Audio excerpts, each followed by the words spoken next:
Greetings, free thinkers. Welcome to the Hoggcast. Okay, on this episode we have a recorded footage of, yet again, in London, United Kingdom, the Met Police, which is for my American viewers and from my viewers around the world. They are London's premier police force. They have fled in terror from street hoodlums yet again. Now, as you probably know, if you occasionally glance at the mainstream fake news media, you'll know that the lockdown and social distancing rules only seem to apply to the likes of you and me, to people who are prepared to kick out the lockdown laws. The social distancing laws don't seem to apply to them. And when you do try to apply these rules to them, this happens. What you're about to see happens on the footage that we're about to go through. Now, this has happened before. It's happened a number of times. It also happened during the Antifa and BLM riots, in which they knocked down our statues. They defaced Winston Churchill's statue. Winston Churchill was, you will of course know, one of the principal men who defeated Adolf Hitler. But don't let that stand in the way of the radical left trying to convince you he's actually a fascist, which is bizarre, isn't it? Anyway, let's get into the first clip. If you haven't yet, by all means, like, subscribe, hit the notification bell and share this video around. Just take a few seconds to do that, because that helps me stay competitive with the big multinational corporations that YouTube is unfortunately choosing to prioritise, as I have noticed that a considerable number of my viewers are unsubscribed. It only takes a moment just to click the subscription button and hit that bell, and that helps me out a lot. So let's get into the first clip. Okay, so here we go. We're about to watch the first clip. This is in the district of White City, which is anything but that in this day and age, and this is an area where they've been having a block party. These block parties, they weren't having them before our leaders and the police bent the knee, literally, to the far left, to Antifa and BLM. It's only after they did that they suddenly started to feel emboldened enough to do this. Now, did block parties exist before the current pandemic? Yes, of course they did. I'm not saying that. What I'm saying is they abided by the rules largely until the bending of the knee happened. When the bending of the knee happened, they suddenly thought they were above the law. So let's take a look.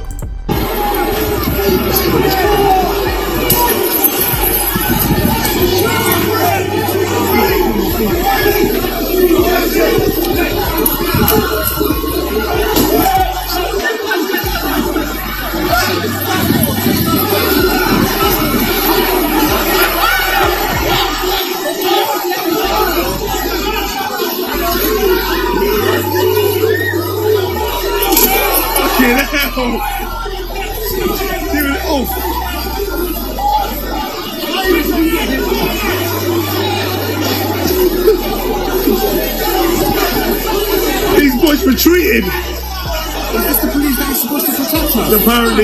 Apparently so, man. So I'm not sure if you heard there, but the man said, is this the police are supposed to protect us? Which is exactly the truth. We need to go back to basics with human nature. I think because in this age of woke left-wing liberalism where nothing makes sense, up is down, down is up, left is right, right is left, white is black, black is white, nothing makes sense. I think people, white people in particular, have forgotten that human nature exists. Now, what do I mean by that? What I mean by that is, when you run away from people, when you are a person who's meant to be in a position of authority, like a police officer, when a group of police officers run away from a group of street hoodlums, human nature dictates that the street hoodlums will now feel emboldened. They will not respect you. They will disrespect you. They've been brought up to disrespect you. Now, I want to add that incident there with the bottle, you must have saw the bottle be thrown. The police officer in question actually suffered a broken bone. I don't know what bone it was. I heard on the news, multiple news reports, that he'd suffered a broken bone.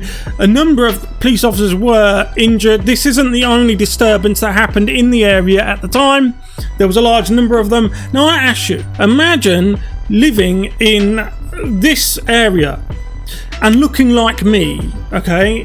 Imagine thinking like me. Imagine believing Britain is a good place. Imagine believing that Western society is a good place.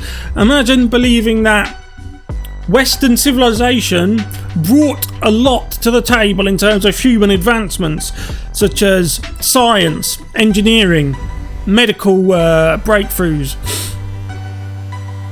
How do you think I'd be treated in this area? I'd be treated badly, wouldn't I? And if I was treated badly, who would I call for assistance? The police?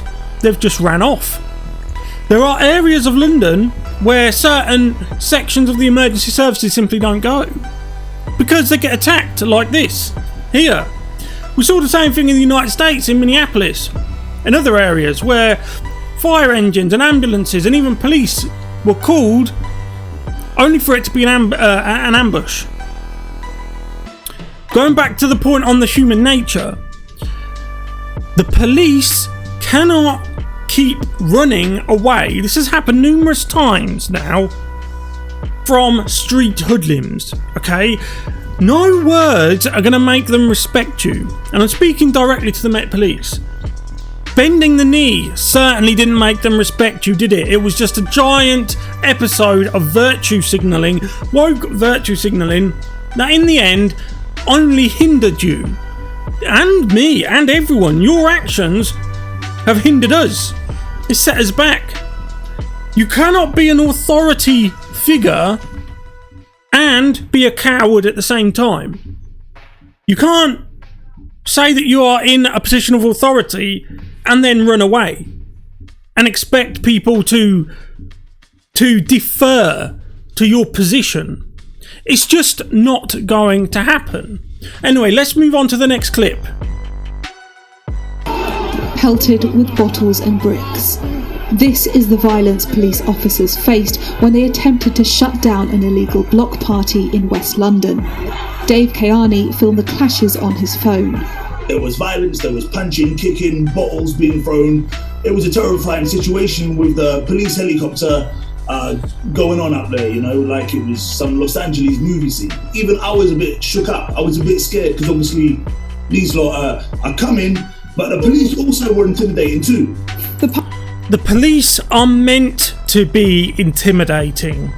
If the police showed up wearing clown outfits and nothing but pink pussy hats, they wouldn't intimidate anyone. If the police run away, they don't intimidate anyone.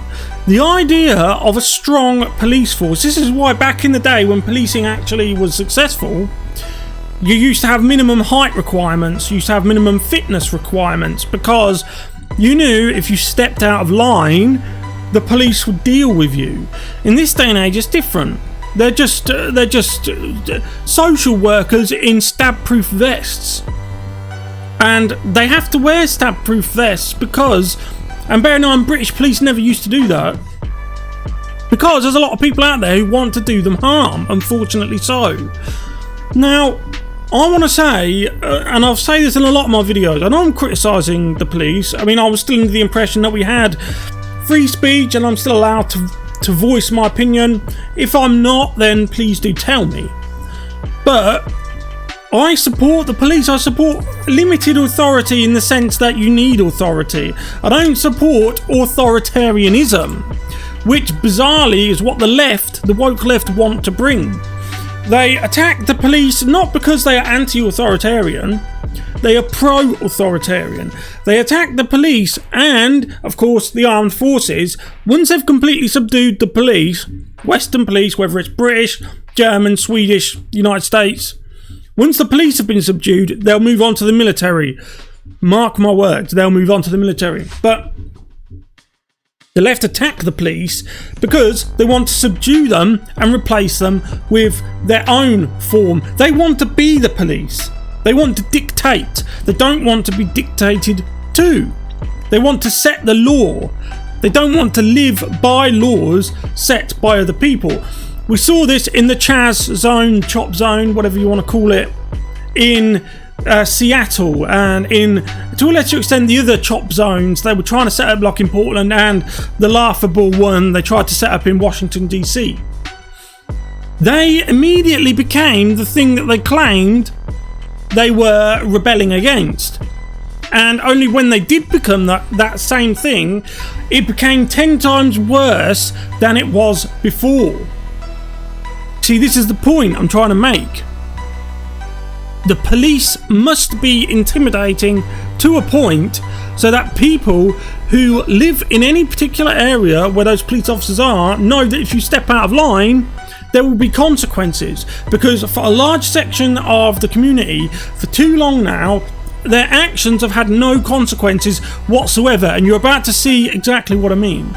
Party here in White City wasn't broken up until 1 o'clock in the morning. 7 police officers were injured, but there were no arrests made. Today, that's what I'm talking about. 7 injured, no arrests made. And do not hold your breath for any arrests to be made, because they won't. The community won't talk, either out of loyalty to their own against the British state, because that's what essentially the police officers are. They're the first line of the British state, and the people who live in these areas, these very ghettoised areas, they really do not like Britain at all. The Mayor of London, Sadiq Khan, condemned the attack and said those responsible would be prosecuted. But don't hold your breath. This wasn't an isolated incident. Met police officers have been called to break up countless large gatherings over the last few weeks. And despite an easing of lockdown rules, the Met says these gatherings are still illegal. So this is the thing.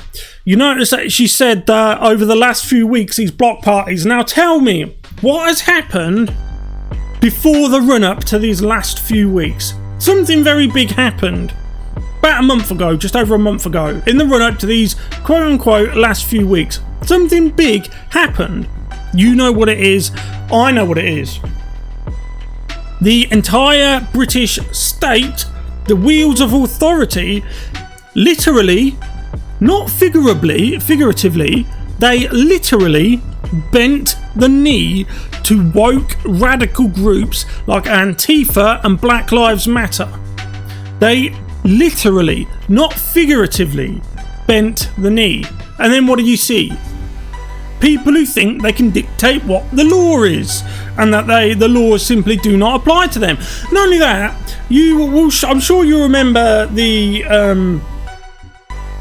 ridiculous mainstream media narratives that the current pandemic is quote-unquote racist, ismist, all of this stuff, because apparently it's unduly affecting people who are not like me, people who are not white.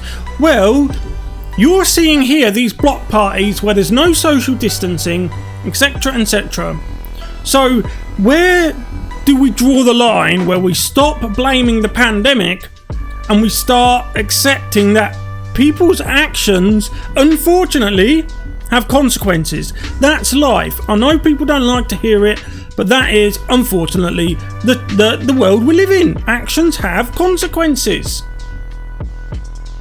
What a crazy timeline we live in, ladies and gentlemen.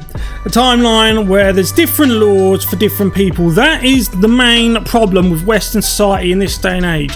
That the laws as they are set in the statute books only seem to apply to people like me and you, people who look like us, okay? Other people, countless excuses are made for them, and it only exasperates the problem.